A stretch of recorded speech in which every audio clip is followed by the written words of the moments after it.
Gangster के encounter में car accident वाली थ्योरी पर सवाल खड़े हो रहे हैं।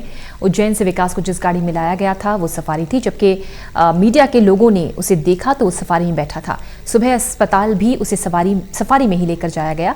वहीं सुबह जिस कार का एक्सीडेंट हुआ वो टीयूवी कार है।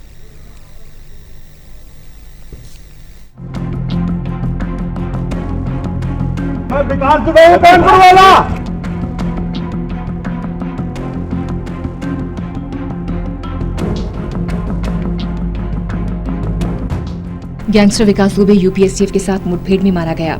उज्जैन से कानपुर लेकर आ रही एसटीएफ टीम द्वारा बताई गई कहानी में बड़े झोल नजर आ रहे हैं। पुलिस से मिली जानकारी के मुताबिक विकास दुबे को जिस गाड़ी में लाया जा रहा था वो पलट गई। बात यहाँ तक तो ठीक है, लेकिन जो गाड़ी पलटी उस पर कोई खरोंच नहीं है, इसलिए एनकाउंटर की कहानी पर सवाल उठना लाजमी है। आपको बता दें कि उज्जैन से सफारी में काफिला निकला। एनकाउंटर स्पॉट पर टीयूवी पलटी दिखी। कानपुर के जिला अस्पताल में फिर सफारी में काफिला पहुंचा। आश्चर्य की बात यह है कि पलटी टीयूवी की लाइट्स तक नहीं टूटी, कोई स्क्रैच नहीं, स्पॉट पर कोई रगड़ के निशान नहीं। सवाल उठता है कि एसटीएफ पुलिस ने कहा कि रास्ते में कहीं रुके नहीं। फिर सवाल ये है कि रुके नहीं तो विकास की गाड़ी बदली कैसे? क्या मीडिया की गाड़ियां रुकने के बाद सारा कुछ हुआ? मीडिया को भी रास्ते में क्यों रोका गया? विकास दुबे के एनकाउंटर की पटकथा पहले ही लिखी जा चुकी थी। इससे पहले विकास के साथी प्रभात मिश्रा को ठीक इसी तरह फरीदाबाद से लाया जा रहा था। सफर के दौरान उसने भी हथियार छीनने की कोशिश की, उसे भी एनकाउंटर में मार गिराया।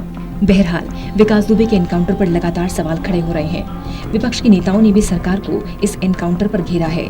सपा के राष्ट्रीय अध्यक्ष अखिलेश यादव ने इस मुठभेड़ पर सवाल उठाते हुए यूपी सरकार को घेरा। सपा मुखिया ने ट्वीट कर कहा कि दरअसल ये कार नहीं पलटी, बल्कि राज खुलने से सरकार पलटने से बच गई।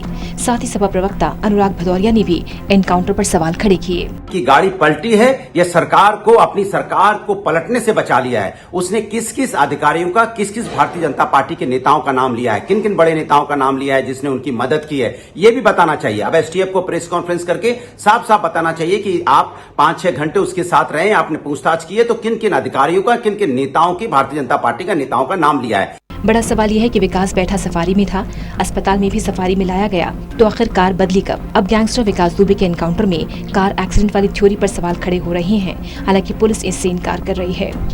उसी गाड़ी में बैठ करके उज्जैन से चला था जिस गाड़ी में उसका एक्सीडेंट हुआ है। आपको बता दें कि गुरुवार को मध्य प्रदेश के उज्जैन से गिरफ्तारी होने के बाद विकास दुबे को यूपी एसटीएफ की टीम उसे कानपुर लेकर आ रही थी।